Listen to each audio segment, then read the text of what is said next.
Drama सिला लाडली अपनी आखिरी और सबसे जबरदस्त मोड़ पर पहुंच चुका है। अब नाज़ो की असलियत सबके सामने आने वाली है और परवेज का किरदार एक बार फिर सबको हैरान कर देने वाला है, क्योंकि आशिक साहब अपनी बेटी की पैदाइश के बाद कारोबारी मुश्किलात में घिर जाते हैं। उन्हें मालूम ही नहीं कि उन्हीं के घर में उनकी अपनी बहू मरियम के जेवरात नाज़ो ने चुरा कर परवेज के जरिए बेच दिए हैं। जब आशिक साहब को जेवरात की दुकान पर बुलाया जाता है और वहाँ वो नाज़ो की वीडियो देखते हैं तो उन्हें शदीद सदमा पहुंचता है और वो बीमार हो जाते हैं। घर वापसी पर आशिक साहब सबाहत और नाज़ो की गुफ्तगू सुनते हैं, जहाँ नाज़ो अपनी माँ के सामने सब कुछ इकरार करती है कि उसने उस नबी के साथ मिलकर मरियम के बच्चे का इस्तेकात कराया और परवेज को भी ब्लैकमेल किया। ये सुनते ही आशिक साहब को दिल का दौरा पड़ जाता है और वो गिर जाता है। दूसरी तरफ परवेज तमाम सबूत इकट्ठे कर चुका होता है। अब वो नाज़ो और बाबर के काले कारनामे सबके सामने लाने का फैसला करता है। उसने भी अपने किए पर शर्मिंदा होकर परवेज के साथ सच बोलने के लिए तैयार हो जाती है। उसी दौरान आशिक साहब की हालत नाजुक होती है और उमर इलाज के पैसों के इंतजाम करने में परेशान होता है। सबाहत के पास अब कोई जेवर नहीं बचा, क्योंकि नाज़ो ने वे बेच डाले थे। मरियम जब उमर के तानू से तंग आती है तो सारा सच बता देती है कि उसके जेवर नाज़ो ने चुराए और बेचे हैं। परवेज एक एक करके सबके सामने सबूत रखता है, नाज़ो और बाबर की वीडियो, हुस्ना बी की रिकॉर्डिंग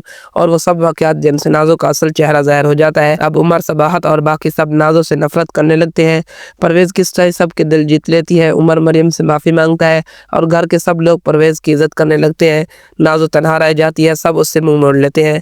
आशिक साहब के इंतकाल के बाद जब नाज़ो उनके पास जाती है तो अरसलान उसे रोक देता है। यूं नाज़ो का गरूर और चालाकी उसके अपने अंजाम तक जा पहुंची है। तो दोस्तों, आप में से कौन कौन नाज़ो की बर्बादी देखना चाहता है, कमेंट सेक्शन में अपनी राय जरूर दें।